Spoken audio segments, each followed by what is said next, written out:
everyone, welcome to Growing with Gabby, where we grow into who God has called us to be together. And today, we're going to be very open, guys. We're going to really get into talking now today. This year, 2026, and I tell you, God is breaking me down. God is breaking me down. And like we mentioned in the previous video about discovering who you are, what's your personality, I'm also discovering what it means to be a girl. I always had a little bit of a void there because I wasn't matching the standards I had in my head of womanhood, okay? The past year, I have been really down in terms of my body. My body was a big insecurity. I'm saying was because by the grace of God, you know, I'm beginning to love myself again. So I'm a skinny girl. I'm a skinny girl.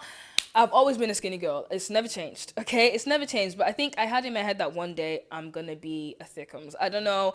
The women around me were all thick. You know, I was like, oh yeah, in the media, the thick girls. In the music videos, the thick girls. It was all the thick girls. And that was my epitome of like, wow, like a woman needs to look like that. And one day I'm gonna look like that too. And I was so excited. But as time has gone on, I've realized actually I'm not. That's not me. And I think I actually started to empathize a little bit with the women that do get plastic surgery because anyone knows me, I'm like, love yourself, love you, like don't get any surgery done, you know. I still believe in that. But I started to understand, let's say, why people would get it done. Because it's something that you've always wanted. And I think we, especially in the world that we live in now, we think, oh yeah, I need this to feel better. I need that to feel better.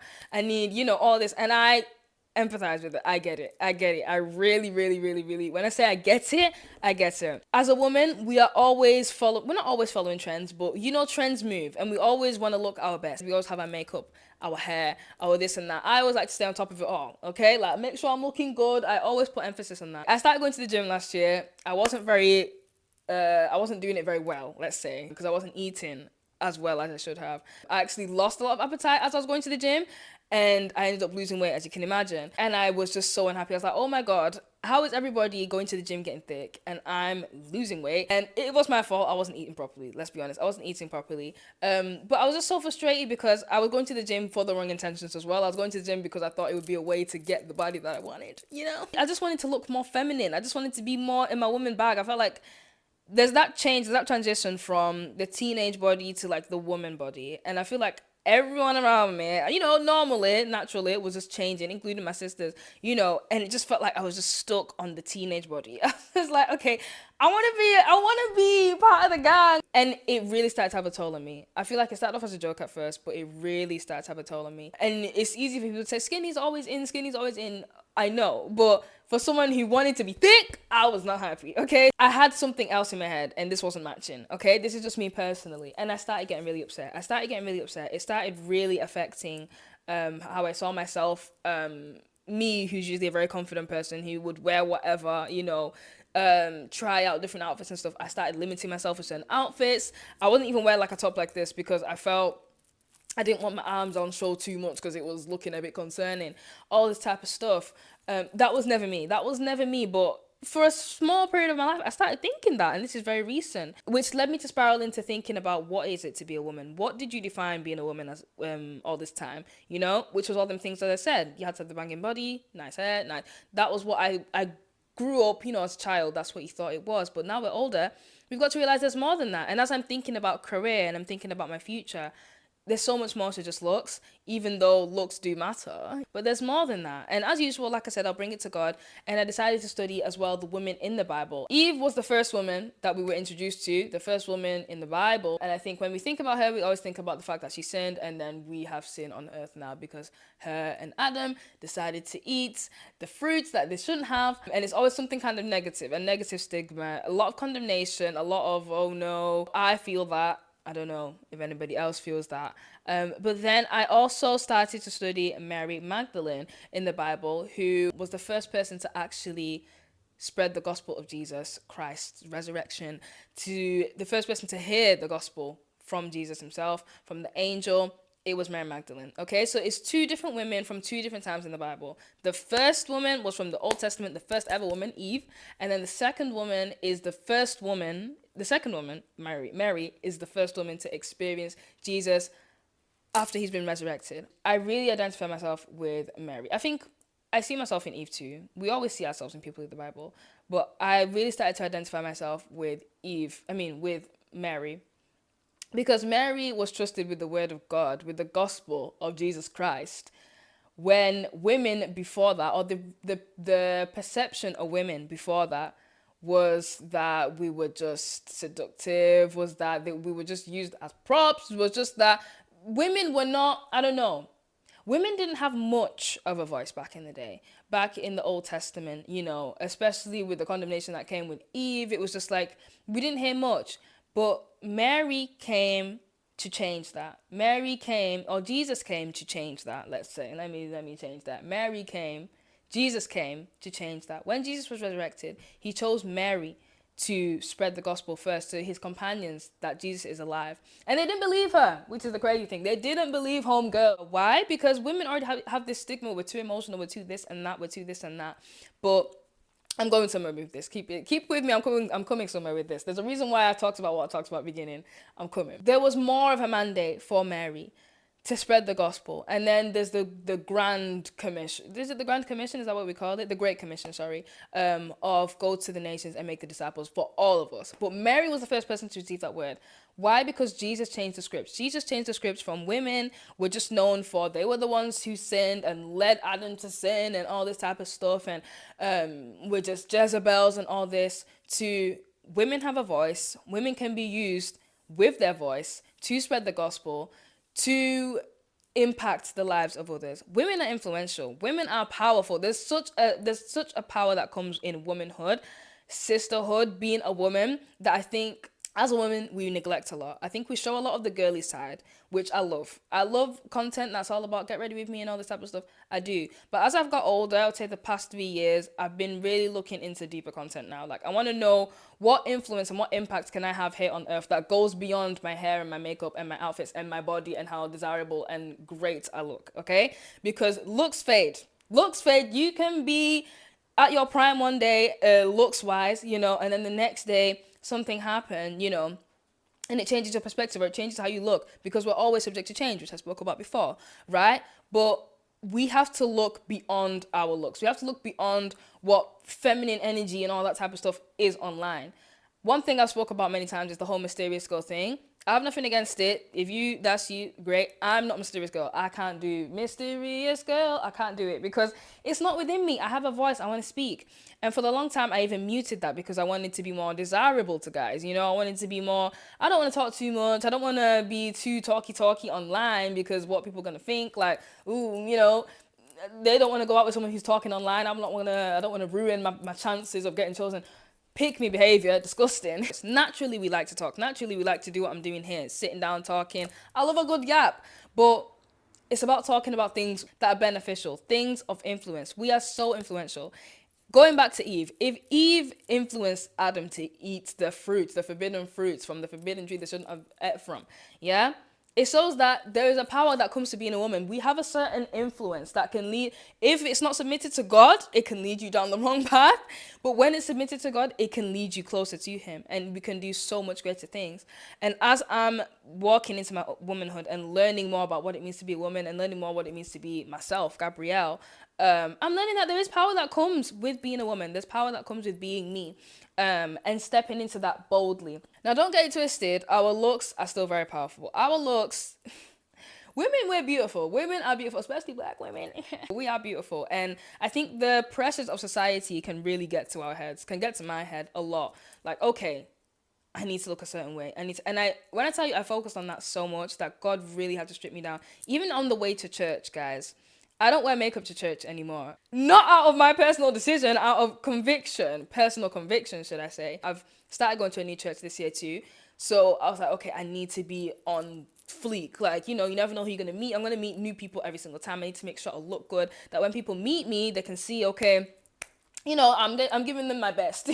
And that is not what I should be going to church for. And I know that. I know I'm going to church for God. I do know that. And I love the church I'm at now. Everything fantastic. But having that at the back of my mind was stopping me from getting closer to God. Why? Because when I'm praying, I'm not praying to my full intensity because I don't want to ruin my makeup. I'm restricting my praise and my worship because of what people will see if I shed a tear and I ruin my makeup, And it's like, oh my God, all my hard work and effort is going here because, oh my God, like my makeup is ruined. Wrong intentions, wrong, That's not what we've come here for. So I was actually convicted on the second service, second service of the church that I'm going to now, that yeah, no more makeup. And I was like, God, really? I think I went to church with no makeup that day. So second service of church, this is a little testimony. Second service of church, first service, the opening service, I go, I'm looking like how I look now, face wise, cool. Second service, I don't remember what happened, but I think I was rushing or something, and I didn't manage to do my makeup, and I was so upset with myself. I was like, oh, like, I'm gonna go to church, no makeup, like, this is so bad, no. And that day, I was bawling my eyes out in prayer to God, and I remember God was so clear to me that no more makeup in church. Like, you do not express your love to me enough. You do not express yourself in my presence enough because you are thinking about how you look. And I've been going through life like that, guys. I'm the type of person I have to have myself together. I'm also a firstborn, which we will talk about firstborns in another. We need to talk about firstborn daughters, guys, because I've learned a lot, okay? I'm a firstborn, but I didn't know there was so much things that I am the way I am because I'm a firstborn in so many different ways too.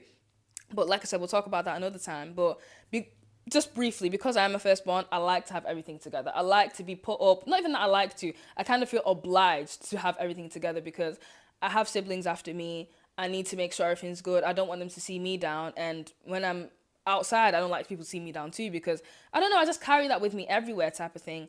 But in the presence of God, one thing I always tell people is you have to let yourself be free. You have to let yourself be open. And I will do that in my secret place because it's me and God, but I won't do it when I'm at church because I don't want people to see that, because I'm thinking too much about my outward appearance. I'm thinking too much about what people are going to think about me. I'm going to ruin my makeup. I'm going to, ruin this, what I've built up myself. But I'm not allowing God to build me up. I'm not allowing myself to be open to God at all. I'm closing myself. And that's just a little testimony just to say that I'm not saying don't wear makeup to church. I'm not saying any of that. But I'm showing you how our perception sometimes of womanhood, or not even just womanhood, of just having everything together and coming perfect and what society says of us, right, can really affect our relationship with God, can really affect us being expressive as well. Like I said about even talking on YouTube, I didn't want to do sit down video. I did, and I knew I was called to do it, but I stopped myself because I didn't want to be that person. Like, who am I to say certain things? When God knows that in women is power, that God created us as influential people. More of us need to tap into that instead of what's the word? I can't think of the word, but just falling into what society says about us. I think we have to go beyond belief sometimes. Yes, I believe I'm everything that God has called me to be. But are you living it? Are you living what you believe though? That's where I think the difference is. Yes, I believe I'm beautiful, but are you living that you're beautiful though? Yes, I believe I'm created in the image of God, but you don't believe it because you enter into the presence of God with a mask, all perfect, all put up, that you won't cry, that you won't go on your knees. Oh my God, I wouldn't express myself in the presence of God at all. Only I would say this year, God has taken me on another level on really just being open, being free. What you take with you in the secret place will always come to life. And my secret place, yes, it was with God, and yes, I'll be open with God in the presence of God. But when in public, I would hide it because I don't want to. I'm thinking about other people, and I'm thinking of just the standards I have of myself. But I'm learning not to dim my light. I'm learning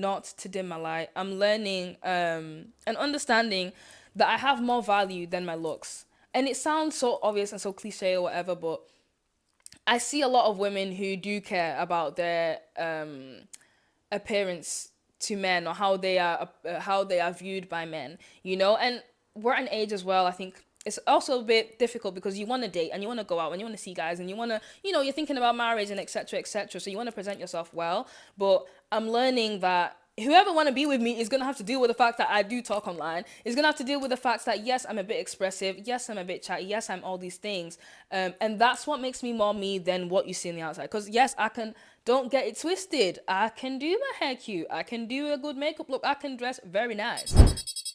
My camera died and I was mid-talking. But I think I was saying that, yes, how you look matters. Yes, how you present yourself matters. I'm a big fan of, dress how you want to be addressed, 100%. But we can't make that an idol, is my point. We can't make that an idol. And just like in the video where I was talking about losing our personality, we need to define womanhood from the eyes of Christ. We need to believe that we're more than just our looks. And that we actually, there's so much in us. There's so much in us. For example, I'm a talker. I like to talk. And I know I can add value to people's lives through the Holy Spirit. I'm allowing God to use me in that area because I know that that's what he's called me to do. But that may be another area for you. And I think sometimes we hide, sometimes we're just shy in general. It's not always men. It's not always that. But I think it's understanding the value that we have, the power that we have. Like the example that I mentioned with Mary Magdalene. God changed the story around womanhood when it came to Mary Magdalene spreading the gospel of Christ. That's what I've took from that verse there. There's so much, with the word of God, there's so much you can pick out from. But one thing I picked out from was that she was the first person to spread the gospel. Like Jesus said, whatever happened in the past, forget it, because I'm going to use you to spread the gospel. Women, we have this certain sense that men just don't get it. Men are too logical. Like men are this is not a war, but men are logical people. That's why we could believe when Jesus was resurrected. But the disciples didn't at first. The disciple needed physical proof.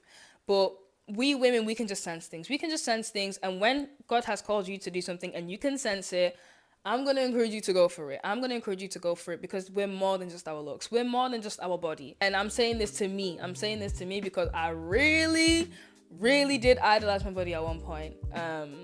And I couldn't wait to look a certain way. I couldn't wait to reach this point of my life because I'm going to be the epitome of like the woman, you know, but it's more than that. It's what impacts can you bring to people? What value can you add to people in your life, to other women in your life, to the people around you, your friends, your family? Can they see the fruits of the Spirit in you? That is where it all comes down to. That is where it all comes down to. It's more than our looks.